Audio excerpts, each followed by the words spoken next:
Ayun, day 1 ko to. Wala pang laman ang sikmura ko. Hindi pa ako nagkapagkape. Gagawin ko to for 1 month. I-try ko kung kaya ko ba. Kasi maganda daw to pang pang detox, pang linis ng ating colon.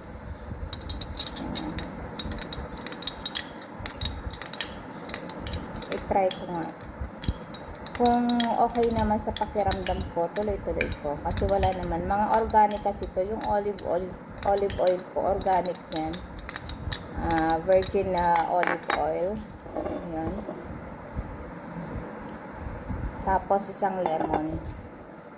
Susundan ko na lang siya ng honey para hindi inom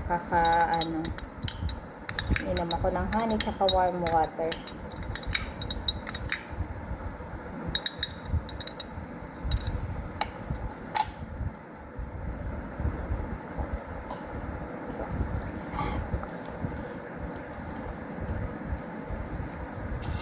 Try ko.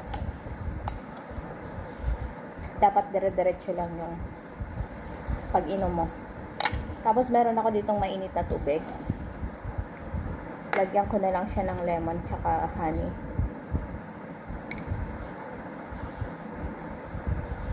Marami daw kasing benefits yung olive oil. Lalagyan mo siya ng lemon. Iinumin mo siya ng empty stomach. Kasi, di ba, sa dami ng kinakain natin, hindi na natin alam kung yung bang lahat ng dumi ng ating katawan ay nailalabas natin. Sa dami ng mga chemicals na kahit pa sabihin natin organic, hindi natin maiwasan na bumibili tayo talaga sa labas. Okay lang yung mga nasa probinsya, nasa bundok, talagang minsan organic, talagang natural yung kanilang kanilang mga kinakain, kaya okay lang yun. Meron ako ditong honey kasi madalas ang amo ko madalas kasi siyang bumili ng honey, kaya binigyan ako ng isang bote. Hindi ko naman siya naiinom, marami kasi siyang honey, kaya tayo try natin. Pero masarap siya. Ginagawa ko minsan dito, iniinom ko ng isang kutsara. Pang palakas din ang immune system kasi ang honey Kaya tayo ng sa kutsarita. Kailangan kasi ngayon alagaan ang kalusugan kasi mas mahal magkasakit. Kahit gaano pa karami ang pera mo, kapag may sakit ka, walang saysay yun. Mauubos at maubos yun. Kaya ngayon, ang kayamanan talaga yung kalusugan natin. Kaya ingatan natin yung ating kalusugan. Marami nga tayong hawak na pera, pero pambili lang ng gamot, diba? Mainam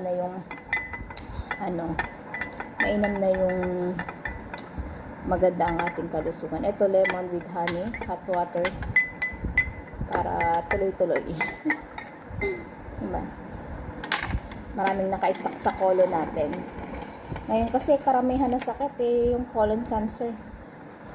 Kasi di natin maiwasan yung makakain ng mga matataba, makakain yung mga gluten, kailangan yung mga gluten nakadikit sa ating colon ay mailabas, di ba? Para malinis ang ating colon. Kasi yun din ang sanhi kaya minsan tayo nagkakaroon ng mga ibang sakit kasi madumi yung ating colon. Kaya itry ko to for 30 days kung ano ang result, diba? Yun lang. Kaya ingat, alagaan ang ating sarili at huwag kalimutang magdasal sa araw-araw. God bless everyone.